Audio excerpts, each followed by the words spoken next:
You gotta add value. You gotta bring it in a way that other people don't have it.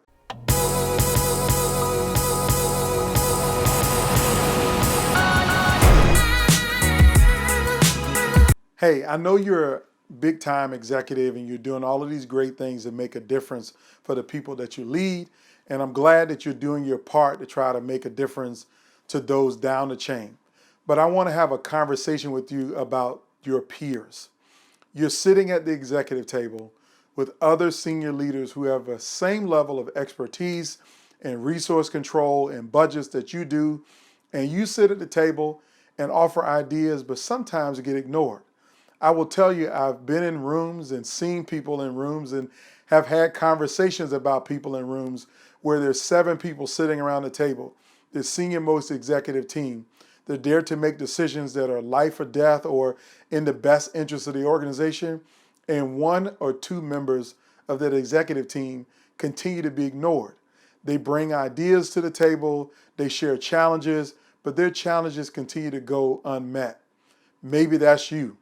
Maybe that's the challenge you're having right now, is that you're respected by the people down the chain, but you're not respected by people who are around the table or maybe even up the chain.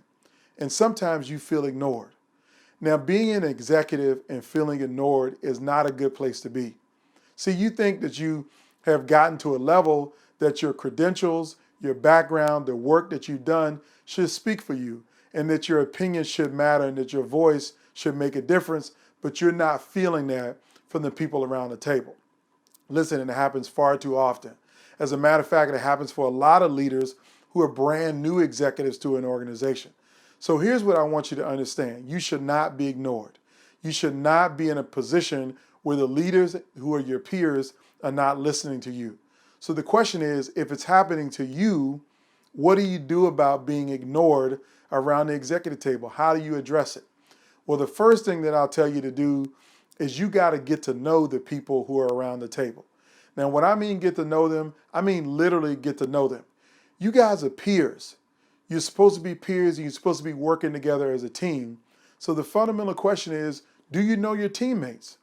If you don't know your teammates, then that's the reason why they may not be listening to you, because you don't know them, which means they don't know you.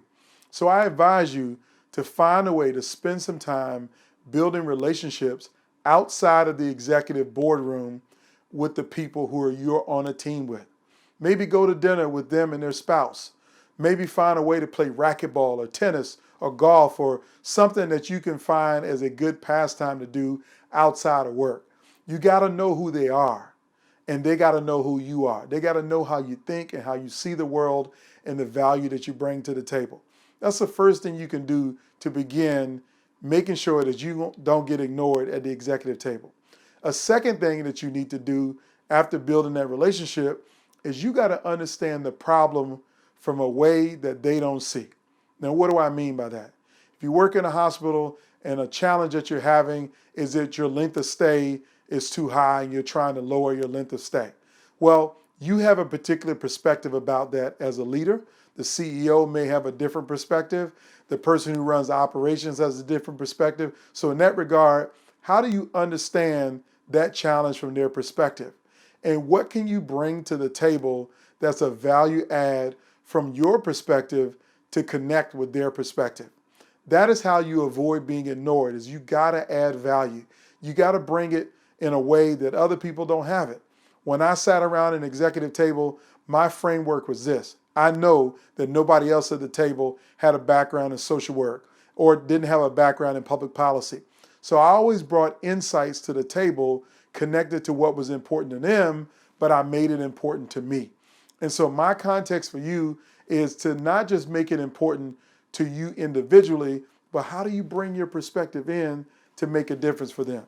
So if you want to make sure you're not ignored at the executive table, you got to know the people who you're around the table with, understand their perspective, and bring your perspective connected to that. And that's how you make a difference to make sure that your voice is always heard and you can have an impact for the people that you lead.